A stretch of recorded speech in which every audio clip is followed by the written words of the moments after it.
নমস্কাৰ, মোৰ ইউটিউব চেনেললৈ মই আজি তোমালোকক স্বাগতম জনাইছোঁ। আজি মই 10মান শ্ৰেণীৰ পঞ্চম অধ্যায়ৰ যিটো সমান্তৰ প্ৰগতি বুলি আছিল তাৰ আমি অংকবোৰ শিকাই আছোঁ আৰু সেই অংক 4 নম্বৰ মানে অনুশীলনী 5.1ৰ 4 আমি 7লৈ কৰা হৈছিল। এতিয়া আমি আজি 8ৰ পৰা কৰিম। এক্সাৰচাইজ লিখা হৈছে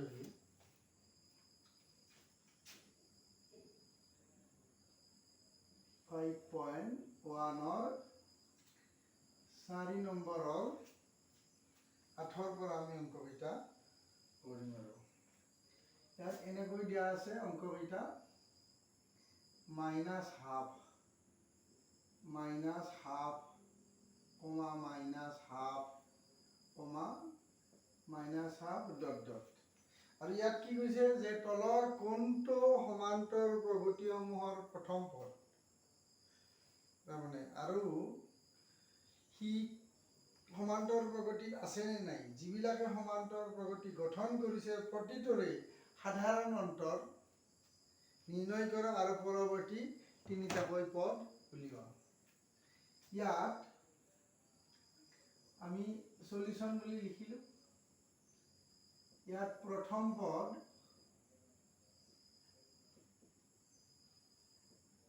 a সমান -2/1 আৰু সাধাৰণ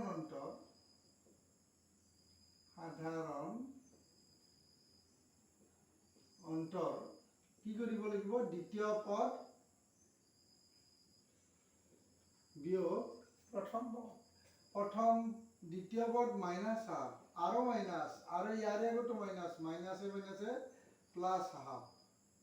গতিকে আমি সাধাৰণ অন্তৰ b সমান কিমান পালো, 0 পালো।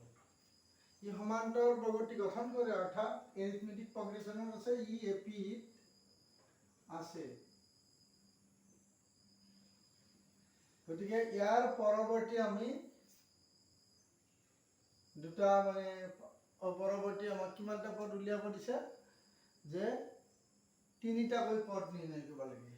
এইটো যদি a হয়, এইটো a plus d, a plus twice d, a plus 3d, a plus 4d ল'ব লাগিব।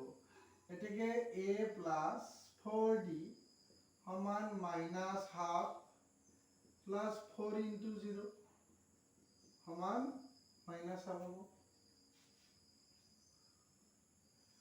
তাৰপিছত যদি আমি ইয়াৰ পিছতটো লওঁ a প্লাছ 5d, সেইটো হ'ব -হাফ প্লাছ 5 × 0 সমান -হাফ। তাৰপিছত a প্লাছ যদি আমি 6d উলিয়াও তেতিয়াও a মানে -হাফ প্লাছ 5 হয়তো 6 হ'ব, 6 × 0 সমান -হাফ। গতিকে আমি পৰৱৰ্তী তিনিটা পদ কেনেকৈ উলিয়াব লাগে আমি উলিয়ালো। ইয়াৰ পিছত আমাৰ 9 নম্বৰ। আমাৰ 9 নম্বৰ অংকটোত আছে 13927 13927। প্ৰথম কথা, ই সমান্তৰ প্ৰগতি আছে নে নাই। যদি আমাৰ আছে, সাধাৰণ অন্তৰটো উলিয়াব লাগিব। ইয়াত যেনেকৈ সাধাৰণ অন্তৰটো 0 হৈছিলে, গতিকে ইয়াত আমি 3 - 1 সমান 2 পালো, কিন্তু 9 - 3 সমান আমি 6 পালো। গতিকে এই সাধাৰণ অন্তৰ 2 আৰু 6 একে নহয়, গতিকে ই এপি গঠন নকৰে বা এপি নাই। এইটো হৈছে আমাৰ 9 নম্বৰ। তাৰে পিছত আমাক দিয়া আছে 10 নম্বৰ। এইখিনি আমি এতিয়া মুছিলো। এতিয়া 10 নম্বৰত যাওঁ।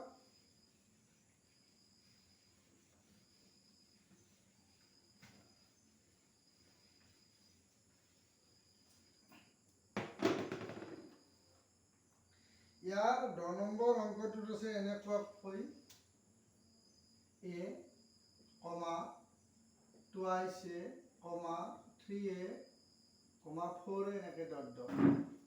প্ৰথমতে ই এপি গঠন কৰে নে নকৰে, তাৰ পাছত পৰৱৰ্তী তিনিটা পদ। গতিকে আমি দ্বিতীয় পদ বিয়োগ প্ৰথম পদ সমান a পাইছোঁ, তৃতীয় পদ বিয়োগ দ্বিতীয় পদ সমানো a পাইছোঁ, চতুৰ্থ বিয়োগ তৃতীয় সমানো a পাইছোঁ। গতিকে সাধাৰণ অন্তৰ d সমান ইয়াত আমি a পাইছোঁ। ইয়াৰ পৰৱৰ্তী আমাক কি কৈছে, তিনিটাকৈ পদ, এইটো a plus d, a plus 2d, a plus 3d, গতিকে আমি a প্লাছ 4d উলিয়াব লাগে। a প্লাছ 4d মানে d মানে আমি a পাইছোঁ, a মানে এইটো a প্লাছ 4 ইনটু a সমান এইটো 5a হ'ব, a প্লাছ 5d তাৰমানে a প্লাছ 5a সমান এইটো হ'ব 6a, তাৰপিছত a প্লাছ কি হ'ব, এইটো 6d, এইটো হ'ব a plus 6a equal 7a। গতিকে আমি পৰৱৰ্তী তিনিটা পদ আমি 70 পালোঁ। ইয়াৰ পিছত আহিব আমাৰ 11 নম্বৰ। 11 নম্বৰটোত আছে এনেকৈ a square a cube a to the power 4,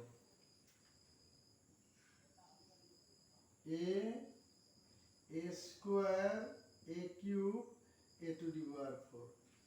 গতিকে আমি প্ৰথমতে ইয়াক আমি সাধাৰণ অন্তৰটো উলিয়াব লাগে, কাৰণ a স্কুৱেৰৰ পৰা a মাইনাছ নহয়, তাৰপিছত a cube minus a square এইটো একো নহয়। গতিকে ই কি হ'ব, AP গঠন নকৰে, AP গঠন নকৰে বা এপিত নাই।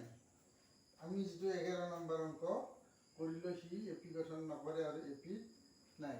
তাৰপিছত কম 12 নম্বৰলৈ আহিছোঁ। 12 নম্বৰ যিটো অংক আছে তাত আছে √2 √8, এইটো আছে √2 √8, তাৰপিছত √18, √32 ডট ডট। এতিয়া এই সমান্তৰালবৰ্তীটোৱে আমাৰ এপি গঠন কৰে নে নকৰে আমি চাই ল'ব লাগিব। আমি এটা কাম কৰিব পাৰোঁ, এইটো আমাৰ √2 আছে, 8টো আমি এনেকৈ লিখিব পাৰোঁ 2 পূৰণ 4, 4 হ'লে ই আমাৰ ইয়াত এইটো √2 হ'ব, এইটো 2 পূৰণ 9, 3 হ'লে ই হ'ব 3 √2, এইটো 4 16 দুগুণ 32, গতিকে ই হ'ব 4 √2। গতিকে আমি সলিউশ্যনত এনেকৈ লিখিম, চাবা তোমালোকে, এই 2 √2 মাইনাছ √2, তাৰমানে দুটা √2ৰ পৰা যদি এটা √2 যায় এটা √2 থাকি যাব। সেইদৰে আমাৰ তিনিটা যদি √2ৰ পৰা দুটা √2 যায় তেতিয়াহ'লে আমাৰ এটা √2 থাকি যাব। আকৌ আমি 4টা √2 আছে, তাৰ পৰা যদি আমি 3টা √2 পঠাই দিওঁ এটা √2 থাকি যাব। গতিকে আমাৰ সাধাৰণ অন্তৰ আমি লিখি দিব লাগিব, সাধাৰণ অন্তৰ d সমান আমি √2 পালোঁ। a plus d, a plus 2d, a plus 3d, এতিয়া আমি উলিয়াব লাগে a প্লাছ 4d। a মানে এইটো প্ৰথমটো a হয়, গতিকে ই √2 হ'ব, আৰু এইটো 4 ইনটু √2 তাৰমানে 5 √2 হ'ল, 5 √2। তাৰপিছত a প্লাছ 5d, এইটো হ'ব √2 প্লাছ 5 √2, তাৰমানে এইটো হ'ব 6 √2। আমি এনেই গম পাম ইয়াৰ পিছতটো 7 √2 হ'ব, 6d ইকুৱেল √2 প্লাছ 6 √2 সমান 7 √2। গতিকে এইটো হৈছে আমাৰ 12 নম্বৰ অংক। তাৰপিছত আমি 13 নম্বৰলৈ গৈ আছোঁ। এইকেইটা মুচি দিওঁ, অলপ ঘন হৈছে। নেক্সট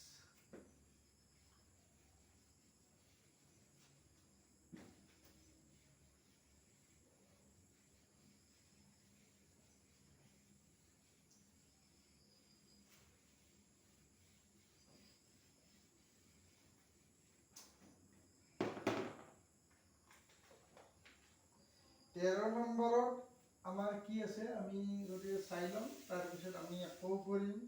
13 নম্বৰত আছে √3, তাৰপিছত আছে √6, তাৰপিছত √9 আছে, √9, তাৰপিছত √12 এনেকৈ ডট ডট আছে।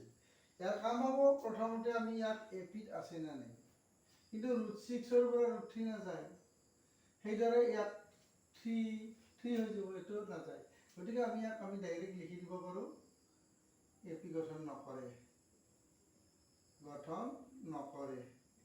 ইয়াক চাবই নালাগে। তাৰপিছত 14 নাম্বাৰ, যিটো 14 নাম্বাৰ আছে ইয়াতো লিখা আছে 1 স্কুৱেৰ, 3 স্কুৱেৰ, তাৰপিছত কমা 5 স্কুৱেৰ, কিন্তু ইয়াত লিখা আছে 7 স্কুৱেৰ, এনেকৈ ডট ডট। তোমালোকে চাবা, এটা কথা গম পাবা, দ্বিতীয় পদ 3 স্কুৱেৰ মাইনাছ 1 স্কুৱেৰ, তাৰমানে 9 বিয়োগ 1 সমান 8। তাৰপিছত আহিল 5 স্কুৱেৰ মাইনাছ 3 স্কুৱেৰ, তাৰমানে 25 মাইনাছ 9, 25 পৰা 9 গেলি 16, একে নহ'ল, গতিকে এপি গঠন নকৰে, এপি গঠন নকৰে 14 নম্বৰটো। তাৰপিছত লাষ্ট 15 নম্বৰত এটা আছে, এইটো আমি চাওঁ, এপি গঠন কৰে নে নকৰে। ইয়াত লিখা আছে 1 square 5 square, 1 square 5 square 7 square, তাৰপিছত 73 এনেকৈ ডট ডট। যদি আমাৰ এপি গঠন কৰে, আমি পৰৱৰ্তী তিনিটা পদ উলিয়াব লাগিব, আৰু যদি এপি গঠন নকৰে, আমাৰ তাতেই শেষ হ'ব। গতিকে আমি সলিউশ্যনটো ঠিক এনেহেন ধৰণে আমি কৰিম যে 5 স্কুৱেৰ মাইনাছ 1 স্কুৱেৰ, তাৰমানে 25 মাইনাছ 1 24 হ'ব। নেক্সট হ'ব 7 স্কুৱেৰ মাইনাছ 5 স্কুৱেৰ, তাৰমানে 49 মাইনাছ 25 সমান 24 হ'ব। নেক্সট 73 আছে, তাৰে পৰা 7 স্কুৱেৰ, তাৰমানে কিমান, 73 পৰা 49 13 হ'ল, 13 পৰা 9 গেলি 4 হ'ব। তাৰপিছত ইয়াত 6, তাৰপিছত 4 গেলি 2, অৰ্থাৎ সাধাৰণ অন্তৰ কিমান হ'ব, ইয়াত ডি সমান 24। এইটো A plus D, A plus twice D, A plus 3 D, গতিকে আমাৰ এ প্লাছ 4 ডি মানে কি হ'ব, আমি ইয়াত লিখিব লাগে। ইয়াত এ মানে 1 square means 1 plus 4 into D, তাৰমানে 24। এইখিনি যদি আমি কেলকুলেট কৰোঁ, এইটো 96, তাৰমানে এইটো হ'ব আমাৰ 97। তাৰপিছত আমি এ প্লাছ 5 ডি লৈ আহিম, 5 ডি মিনছ 1 প্লাছ 5 ইনটু 24, তাৰমানে এইটো কি হ'ব, এইটো আমি এনে কৰিব 1 প্লাছ 20 দুগুণ 10 একে 5 4 গুণ 20, গতিকে 5 দুগুণ 10 হ'লে 12 হ'ব, তাৰমানে এইটো 1 2 1 হ'ল। আকৌ তাৰপিছত আছিল A plus 6 D minus 1 plus 6 into 24, তাৰমানে 1 প্লাছ 24 4 7 2 দুগুণ 12 13 14, গতিকে 14, তাৰপিছত ইকুৱেল কিমান হ'ব, এইটো আমাৰ 145। গতিকে আমাৰ এইকেইটা আমাৰ 4 নম্বৰৰ অংক। ইয়াৰ পিছত আমি পিছৰ অংকবিলাক কৰিম। মই যে অংকবোৰ কৰিছোঁ, তোমালোকে কেনেকুৱা পাইছা এইটো মোক জনাবা, পালে ভাল লাগিব, আৰু লগতে মোৰ চেনেলটো ছাবস্ক্ৰাইব কৰিবলৈ তোমালোকে নাপাহৰিবা।